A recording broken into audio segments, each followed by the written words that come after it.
A Marriage Bargained in Winter. Chapter 1. The Desperate Bargain. The winter of 1814 was the cruelest Miss Sarah Ellwood had ever known. It was not merely the frost that laced the window panes of Ellwood Manor, or the way the wind howled through the cracked eaves like a starving beast. The true cold had settled in her father's study, where the ledgers lay open to pages smeared with ink-blotched figures that refused to balance. Sarah stood before the fire, though it gave little heat. The logs were the last of the seasoned oak, and she had secretly rationed them for weeks. Her younger sisters, Margaret and Lucy, were upstairs, sharing a single thin blanket and whispering stories to keep their minds from the grumbling of their empty stomachs. Their brother, Thomas, had not written from the peninsula in 6 months. Every day, Sarah watched her mother press a trembling finger to the shipping gazette, searching for casualty lists, but it was her father, Mr. Gerald Ellwood, who bore the heaviest chain. Once a gentleman of modest but respectable means, he had been ruined by a series of ill-advised investments in a mining venture that had collapsed like a cavern roof. Now the debts mounted higher than the snowdrifts outside. The dunning letters arrived more frequently than the post, and the bailiffs had begun to circle like wolves. "There is no other way, Sarah," her father said, not looking up from the desk. His voice was a dry husk of its former self. "Lord Nathaniel Price has made his offer. It is generous. More than generous. It will clear every debt, secure a settlement for your mother, and provide for your sisters until they can marry." Sarah's hands, clasped behind her back, were white-knuckled. She had heard of Lord Nathaniel Price. Who in the county had not? He was a man of 40, 10 years her senior, with a reputation for ruthless pragmatism. He had inherited a crumbling estate in Northumberland, Oakwood Hall, and had rebuilt it through a series of cold, calculated decisions. He was not cruel, the gossips said, but he was not warm either. He was a man who treated marriage as he treated a balance sheet, an arrangement of assets and liabilities. "He requires a wife to produce an heir," Sarah said flatly. "That is what his letter said, in so many words." Her father winced. He is honest, at least. He did not dress it in poetry. "Poetry would have been an insult," Sarah replied. "At least honesty is a foundation. But father, I have never met the man. He might be a tyrant. He might be mad." "He is neither. I have made inquiries." Mr. Ellwood finally raised his eyes. They were bloodshot, ringed with the purple of sleepless nights. "He is a man of order. He will not mistreat you. But he will not love you either. He made that explicit. He seeks a marriage of convenience. A bargain struck in winter, he called it." Sarah turned to face the window. Outside, the gardens she had once tended with such care lay buried under a seamless white shroud. The fountain where she had read poetry as a girl was now a ghostly mound. Everything beautiful was being erased.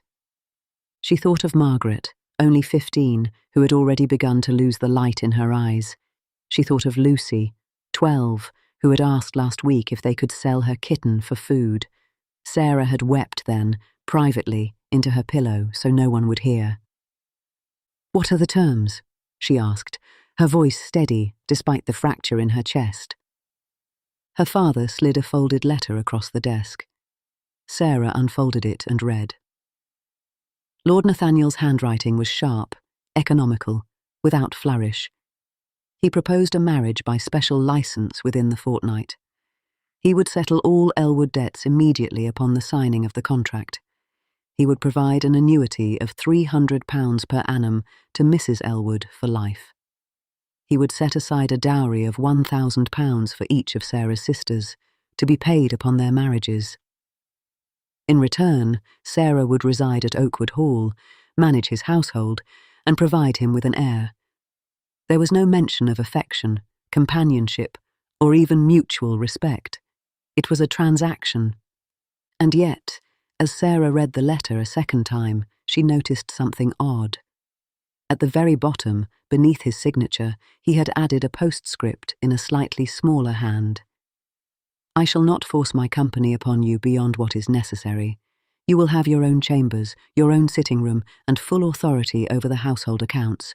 I am not a man of cruelty, Miss Ellwood, only of necessity." It was not kindness, precisely, but it was something, a recognition that she was a person, not merely a vessel for an heir. "I will do it," Sarah said. Her father's shoulders sagged with a relief so profound it looked like collapse. "Thank you," he whispered. "God forgive me. Thank you." Chapter 2. The Stranger's Vows. The wedding took place on a December morning so grey that the sky and the earth seemed to have merged into one endless sheet of pewter. The village church was nearly empty.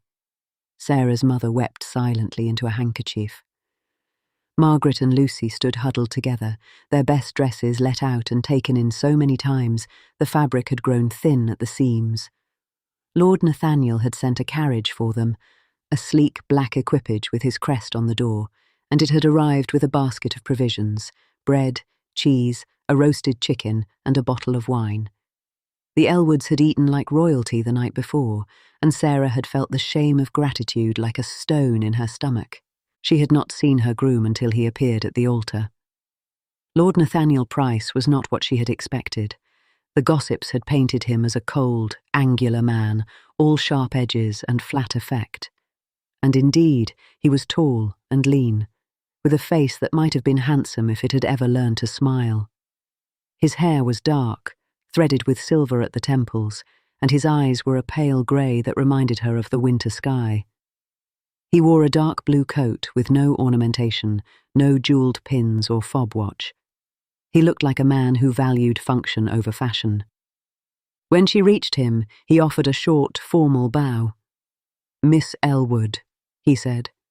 His voice was low and even, without warmth, but also without disdain. "Lord Price," she replied. The vicar began the service. Sarah spoke her vows in a clear, steady voice, though her heart was pounding so hard she could feel it in her throat. Lord Nathaniel spoke his with the same measured calm he might have used to sign a contract. When he placed the ring on her finger, a simple gold band, no gem, his fingers brushed hers. His skin was cold. The kiss that followed was brief and chaste, a mere brushing of lips. It lasted perhaps 2 seconds, but in that brief contact, Sarah felt something unexpected, a tremor in his hand, so slight she might have imagined it. She looked up at his face, but his expression had not changed. After the ceremony, there was no wedding breakfast. Lord Nathaniel explained that the roads were worsening and they needed to depart for Oakwood Hall before the next snow. He offered Sarah's family a brief, polite farewell, then handed her into the carriage. The journey took 6 hours. For the first hour, they sat in silence, the carriage swaying over frozen ruts, the windows opaque with frost. Sarah watched the landscape blur past, fields and hedgerows and bare-limbed oaks, all rendered in shades of white and grey. She had never been north of Yorkshire. She had never been anywhere, really. Ellwood Manor had been her entire world. "You are frightened," Lord Nathaniel said. It was not a question. Sarah turned to look at him. He was sitting across from her, his back straight, his gloved hands resting on his knees. "I am," she admitted. There seemed no point in pretense. "That is sensible," he replied. "Fright is the mind's way of preparing for the unknown. I would be more concerned if you were not." She blinked at him. "Is that meant to be comforting?" "No," he said. "It is meant to be honest. I told you I would not lie to you. I intend to keep that promise." Sarah considered this. She had been raised on polite fictions, the careful evasions of drawing-room conversation, the cheerful lies that smoothed over discomfort. Lord Nathaniel's bluntness was jarring, but not unpleasant. At least she knew where she stood. "May I ask you something?" she said. "You may." "Why me? There must be dozens of women in London who would have jumped at the chance to be your wife.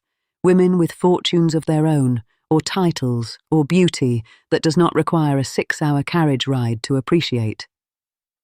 The corner of his mouth twitched.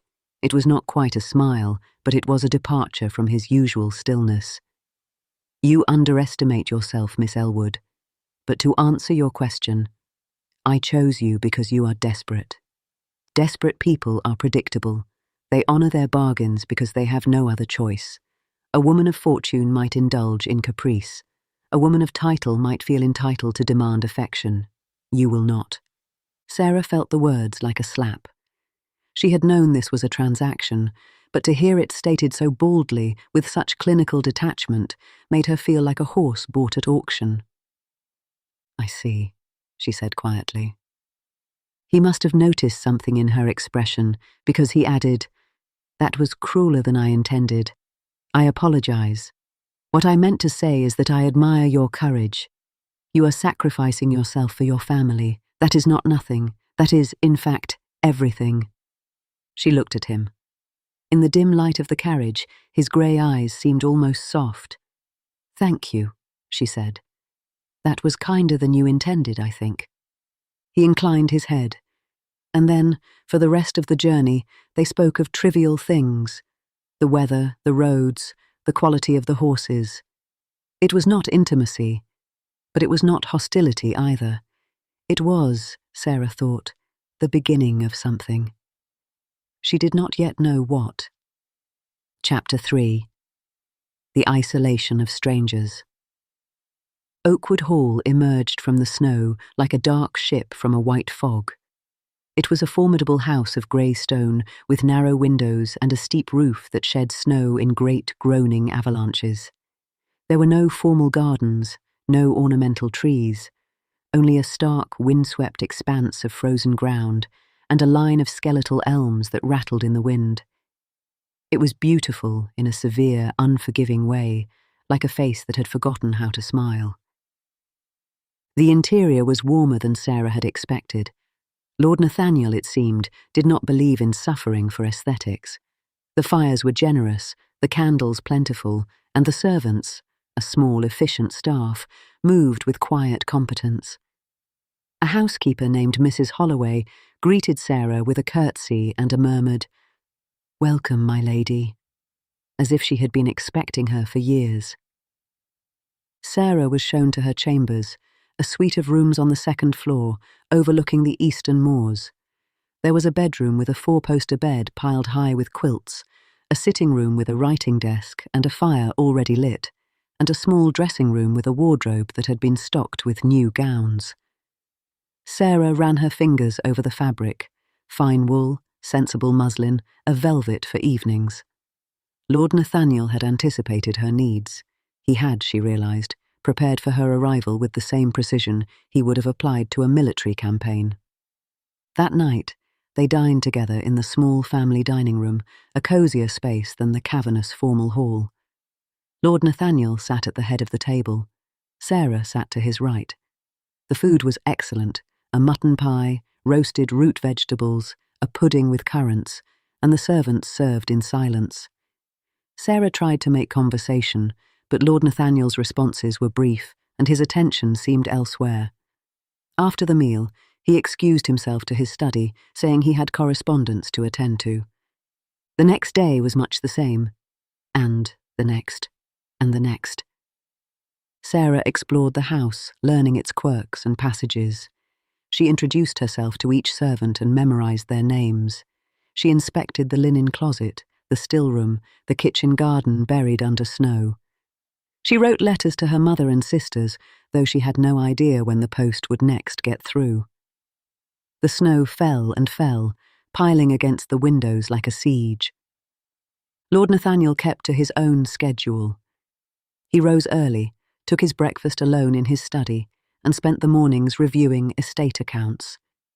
He rode out in the afternoons, regardless of the weather, to check on his tenants and his livestock. He dined with Sarah each evening, but the conversations remained stilted. He asked after her comfort, and she assured him she wanted for nothing. She asked about his day, and he gave her a 3-sentence summary that revealed nothing of his thoughts or feelings. The silence began to wear on her. Not because she craved conversation, she had always been content with her own company, but because the silence felt like a wall. He was keeping her at a distance, and she did not understand why. On the 10th night, a blizzard struck. The wind howled like a chorus of the damned, and the snow fell so thickly that Sarah could not see her hand before her face. The house groaned and shuddered. A window in the east corridor shattered, and the servants spent an hour nailing a board over the gap. The fires were kept high, but the cold still seeped through the stones. Sarah could not sleep. She wrapped herself in a shawl and went down to the library, hoping a book might quiet her mind. The library was dark, but a faint glow came from the far end, a single candle burning on a desk. Lord Nathaniel sat there, slumped in his chair, a glass of brandy at his elbow. He was not reading. He was staring at the fire, with an expression Sarah had not seen before, hollow, almost haunted. She should have retreated. She knew she should have. But something in his face held her there. "My lord," she said softly. He looked up, and for a moment his mask slipped. She saw exhaustion, yes, but also something deeper, a loneliness so old and so familiar that it felt like a mirror. Then he blinked, and the mask was back. "It is late," he said. "You should be in bed." "So should you." She stepped closer, her bare feet silent on the rug. "But neither of us can sleep, it seems." He did not argue. He gestured to the chair across from him, and she sat. The fire crackled between them. Outside, the wind screamed. "My first wife died in a storm like this," he said suddenly, without preamble. His voice was flat, as if he were reading a report. "She was travelling from London to join me here. The carriage overturned on an icy road. She was thrown clear, but she struck her head on a stone. She died 3 days later, without ever regaining consciousness. She was 22 years old." Sarah's breath caught. She had not known. No one had told her. The gossips had mentioned a first wife, but they had spoken only of her beauty and her fortune. They had never said how she died. "I am so sorry," Sarah whispered. Lord Nathaniel shrugged, a small, bitter movement. "I barely knew her. Ours was a marriage of convenience as well. Her father needed a title for his daughter. I needed her dowry to rebuild this house. We had been married for 6 weeks. She spent most of that time in London, buying gowns. I do not think she ever wanted to come here. I think she was running away from me when she died." Sarah's heart ached. Not for the dead woman precisely, she had never known her, but for the man sitting across from her, who had carried this guilt for years without ever speaking of it. "That was not your fault," Sarah said. "Was it not?" He took a long drink of brandy. "I married her for money. I brought her to a cold, remote house she had never seen. I did not love her.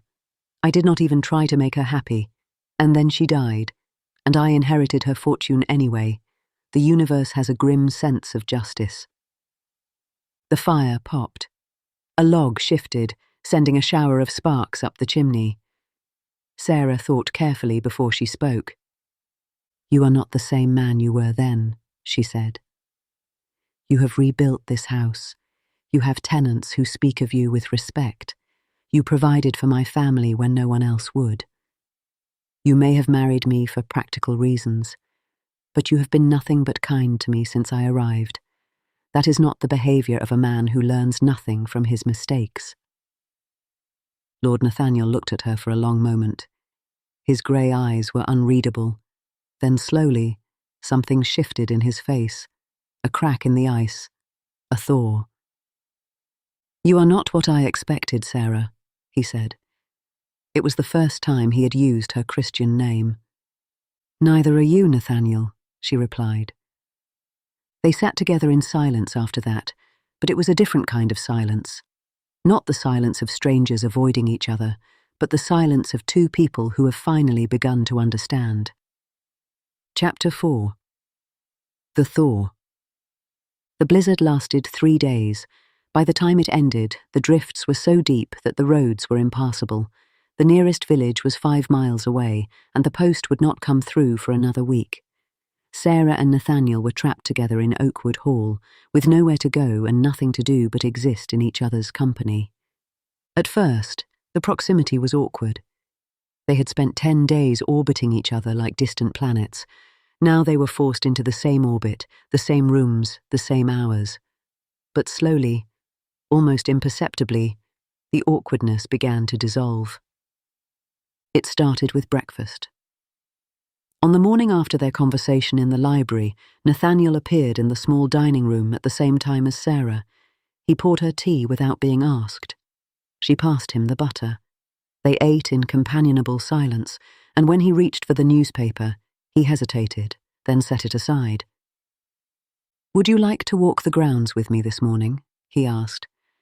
"The snow will be deep, but I can show you the walled garden. It is quite beautiful in winter." Sarah agreed, and they spent an hour tramping through the drifts, their breaths pluming in the cold air. The walled garden was indeed beautiful, a quiet, frozen sanctuary where the bare branches of fruit trees traced delicate patterns against the white sky. Nathaniel pointed out the places where roses would bloom in spring, where the herbs grew in summer, where the bees would swarm in July. He spoke with a quiet enthusiasm she had not heard before, and she found herself listening not just to his words, but to the warmth beneath them. In the afternoons, they read together in the library, not the same book, but side by side, their chairs drawn close to the fire. Sometimes they discussed what they were reading. Nathaniel preferred histories and agricultural treatises. Sarah loved poetry and novels. They argued amiably about the merits of Mr. Wordsworth's Daffodils versus Mr. Gibbon's Romans, and Sarah discovered that Nathaniel had a dry, unexpected sense of humour. He made her laugh, a real, unguarded laugh, when he described the time his prize ram had escaped and terrorised the vicar's tea party. In the evenings they played cards or chess. Nathaniel was a ruthless strategist, but Sarah was cunning in her own way, and she beat him twice at piquet. He took his losses with good grace, though his eyes glittered with competitive fire. Once, when she won a particularly close game, he reached across the table and took her hand. "You are a surprising woman, Sarah Ellwood," he said. "Sarah Price," she corrected softly. "I am your wife." He looked at their joined hands, then back at her face. "So you are," he said. And he did not let go. That night, something changed. Sarah did not retreat to her chambers after dinner. Instead, she followed Nathaniel to the library, where the fire had burned down to embers. He knelt to add more wood, and she knelt beside him. Their shoulders touched. The warmth of the fire mingled with the warmth of his body, and Sarah felt a shiver that had nothing to do with the cold. "Nathaniel," she said. He turned to look at her. In the firelight, his face was softer, younger. The hard lines of pragmatism had smoothed away, and she saw the man beneath, the man who had been lonely for so long that he had forgotten what it felt like to be otherwise. "I did not expect this," she admitted. "When I agreed to marry you, I thought I was trading my freedom for my family's survival. I thought I would spend my life as a well-fed prisoner in a comfortable cage, but that is not what this is." "What is it, then?" His voice was low, almost tentative. "I do not know yet," she said, "but I would like to find out. Together." He raised his hand and touched her face, a feather-light brush of his knuckles against her cheek. She leaned into the touch, and he exhaled shakily, as if he had been holding his breath for years. "I am not an easy man to love," he said. "I did not ask for easy," she replied. "I asked for honest." He kissed her then, not the cold, perfunctory kiss of the wedding altar, but a real kiss, hesitant and searching and achingly tender. When they parted, his eyes were bright. "I am afraid," he whispered. "So am I," she said, "but we can be afraid together." Spring came late that year, but it came. The snow melted, and the roads opened, and the first green shoots pushed through the thawing ground. Sarah wrote to her family with news of her happiness, a happiness she had not dared to hope for, and could still scarcely believe. Her mother wept with relief. Margaret and Lucy sent drawings of the kittens that had been born in the stable. Thomas had written at last. He was alive and well and would be home by summer. Nathaniel kept his promises. The Ellwood debts were paid. The annuity was settled. The dowries were set aside. But he did more than that. He visited Sarah's family in the spring, bringing gifts and warm words. He invited Margaret and Lucy to stay at Oakwood Hall for the summer, and he personally taught them to ride. He commissioned a portrait of Sarah to hang in the library, not because he needed to display his wealth, but because he wanted to see her face every time he walked into the room. And in the autumn, when Sarah told him she was with child, he wept. Not silently, not stoically, but openly, with joy so fierce it shook his whole body. "I did not know I could be this happy," he said, holding her close. "I did not think it was possible." She smiled against his chest. "Neither did I." The winter that followed was not cruel. It was gentle, filled with fireside conversations and shared laughter, and the quiet miracle of two people who had started with nothing but a bargain and had built something that resembled, in every way that mattered, a home. They had married in winter, bound by necessity. But love, Sarah learned, did not require sunshine to grow. It only required two hearts brave enough to risk the cold. The end. Thank you, dear reader of the Regency Gazette, for joining us in another tale of love, intrigue, and whispered ballroom secrets. If today's romance delighted you, kindly bestow a like upon this video. It helps our Gazette reach more lovers of Regency storytelling.